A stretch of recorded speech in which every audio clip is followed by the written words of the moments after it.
panahon ngayon, hindi na lang basta-bastang libangan ang pagla-livestream. Isa na itong legit na industry kung saan maraming kumikita at nagkakaroon ng exposure at hanap buhay. Pero alam mo ba kung sino ang madalas nasa likod ng success ng mga host? Yup, ang agency owners. Kung iniisip mong pasukin ang mundo ng pagiging agency owner sa live streaming apps tulad ng Popo, Moma, Tala, Bigo at iba pa, panoorin mo ang video na to hanggang dulo. Hindi lang kasi to basta listahan ng mga pros and cons. Ito guys ay kulto na kailangan mong marinig bago ka tumalon sa mundo ng streaming management. So maayong adlaw everyone, Mitch Escabal po pala. Welcome back po sa aking channel. So wag na nating patagalin pa. Ano nga ba ang agency sa live streaming apps? Simple lang ito guys. Ito ay isang group ng mga live stream host na hawak ng isang leader or manager. Yun ang agency owner. Ikaw ang magre-recruit, magmo-motivate at mag-guide sa mga host mo para maabot nila ang goals nila. Sa bawat goal na matatapos nila, may share ka. Kaya the more active, happy, and performing ang host, the better for you. Pero tulad ng kahit anong bagay dito sa buhay natin guys, may pros and cons din dito. Bilang agency owner, naranasan ko na mismo ang mga advantages at disadvantages ng ganitong klaseng trabaho. Ang pagiging agency owner ay hindi ayahay guys, tandaan nyo yan. Kailangan mong mag-juggle ng maraming task at mag-deal sa iba't ibang klase ng ugali ng mga host mo. So, ayun na nga, mas marami siyang stress. Bawat kasi host mo ay may kanya-kanyang ugali yan, di ba? Na dapat mong pakisamahan. May makukulit, may mga pasaway at hindi sumusunod sa rules ng app na magiging cause ng kaguluhan at problema nyo bilang team.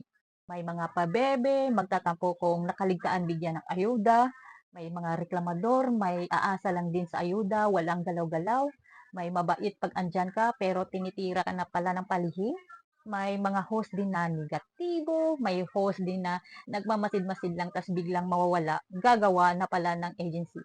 At ang masakla pa, hahakutin yung mga host mo.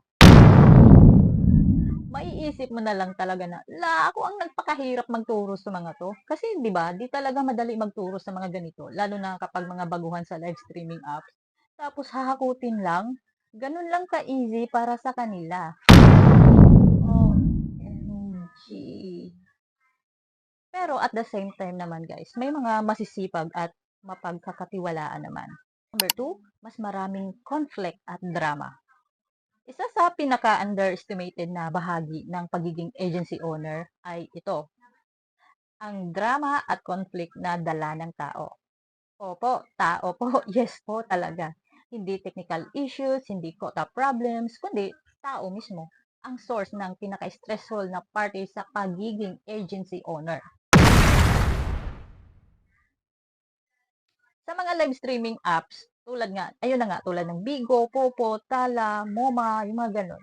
Hindi lang talent at pera ang puhunan, kundi emotion din guys. Ang mga host araw-araw nakipag-socialize, nagpapakita ng personality at nag-entertain sa iba't ibang tao. At guess what? Kapag ang isang tao ay emotional na pagod o triggered, madaling lumabas ang mga conflict. Minsan maliit na bagay lang, kunwari hindi na shoutout, hindi na replyan, hindi napansin sa GC, pero pwede nang mauwi sa tampuhan, awayan o pag-alis ng host. At sino ang sasalo sa lahat ng emosyon na yan? Ikaw.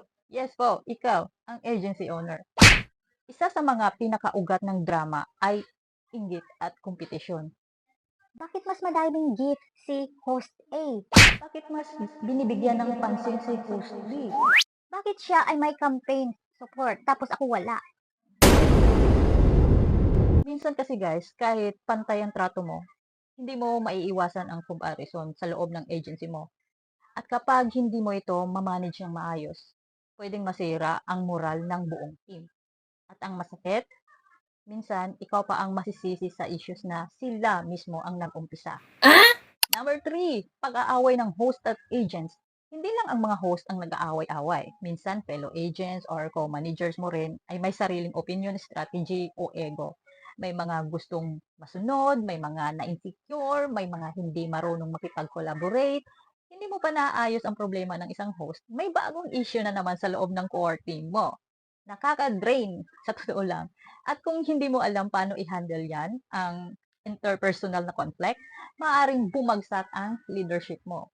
Number 4, maling expectation sa'yo bilang leader. Sa totoo lang guys, maraming host ang umaasa ng sobra sa agency owner.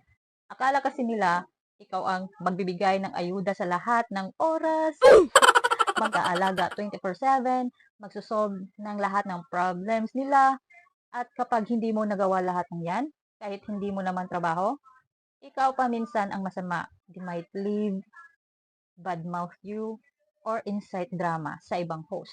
Number 5 is mental health and burnout. Dahil sa constant drama, emotional labor, at conflict resolution, nabu-burnout ka talaga bilang isang agency owner.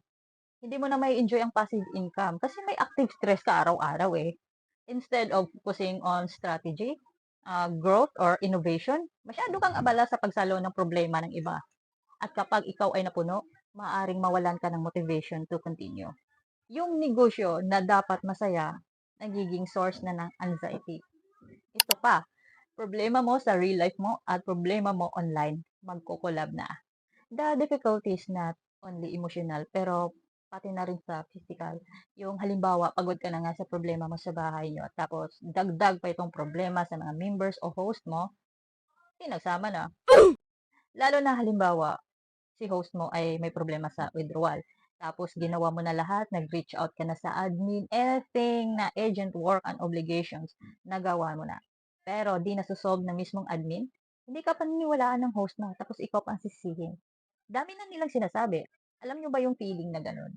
So ito pa, halimbawa, agent ka sa isang app na yung via agent ang sahod, yung sa'yo mapupunta muna ang mga sahod nila, then ikaw na ang bahala mag-send sa mga GCash nila.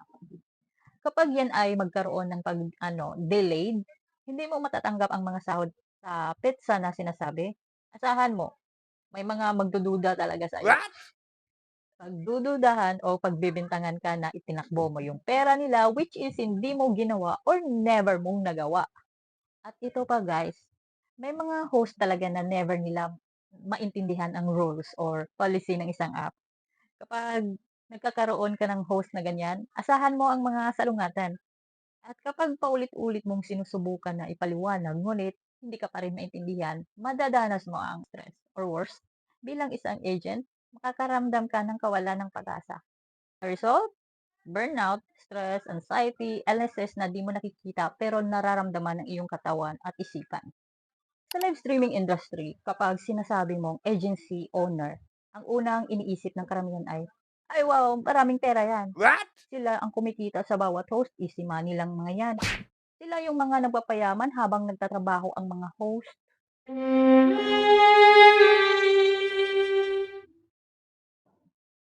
Pero guys, ang hindi alam ng marami ay ito. Hindi porket agency owner ka ay palagi kang may malaking kita. In fact, marami sa kanila ang nalulugi, nauubusan ng puhunan at nauubos ang pasensya dahil sa dami ng challenges na nakaakibat sa pagiging leader ng isang digital agency. Sa likod ng tagumpay at rewards, nandyan ang risk at pagkalugi at sakripisyo na kadalasan hindi nakikita ng mga host o outsiders. Hindi lahat ng araw, weeks, or months may kita ka. Unlike traditional jobs or stable businesses, ang kita ng isang agency ay hindi guaranteed. Depende ito sa performance ng host, gifts received, activity levels. May mga araw na malaki ang kita, oo, pero may mga araw din na halos wala kang makuha. Minsan o madalas pa nga, ikaw pa ang lumalabas na lugi dahil sa gastos. Lalo na guys kapag nakachempo kayo ng mga host na puro lang asa sa'yo, tsak, lulubog ka talaga. As an agency owner, kinakailangan mo din maglabas ng pera. Para saan? Para pang ayuda sa mga host mo. Pero may isang bagay tayo na dapat tandaan na kahit gaano pa kalaki ang ayuda na ibibigay mo, ay iiwanan at iiwanan ka pa rin. Real talk lang tayo. Reality check. May host na sobrang excited sa simula pero nawawala after 1 week. Bilang agency owner, kailangan mong mag-follow up, mag-remind at minsan mag-adjust ng expectations. Maraming host ang may mga pinagdadaanan. May personal problems, love life issues, o burnout. At guess what? Sa'yo sila lalapit. You'll act like their coach, ate, or kuya, or even therapist minsan. So, dapat ready ka na din sa emotional responsibility. Quota pressure. Most live streaming platforms required a minimum quota talaga. Like sa daily, weekly, o monthly. Kapag di mo maabot, pwede kang mawala ng incentives or worse, ma-deactivate ang agency mo. Kaya dapat lagi kang may plan A, B, C hanggang Z. Sa umpisa talaga guys, baka hindi ka pa agad talaga kumita. Kailangan mong magtanim ng oras, effort at trust. Pero tulad ng kahit anong negosyo, consistency ang susi. Pag dumadami ng active host mo, tuloy-tuloy na rin ang pasok ng income. So, sulit nga ba talaga maging isang agency owner? Yes, para sa akin. Sulit na sulit talaga siya guys, lalo na kung tamang mindset ang dala mo. Kung gusto mo magiging boss, magkaroon ng sariling oras, makakatulong sa ibang tao at kumita ng malaki, this is one of the best online businesses right now. Pero hindi ito para sa mga tamad. Hindi rin ito para sa mga easy money lang ang hanap. It takes patience, leadership, and strategy. Pero once you get the hang of it, malaki na ang may tulong nito sa buhay mo. Kasi bukod sa income, masarap sa pakiramdam na ikaw ang dahilan kung bakit may mga taong umaangat financially, emotionally, and personally. Kung nanonood ka pa rin hanggang ngayon, baka ito na ang sign mo. Gawin mong business ang live streaming. Huwag kang matakot maging isang agency owner. Start small, grow consistently, and lead with purpose. Because in this digital age, the real power belongs to those who build communities, not just followers. Bye.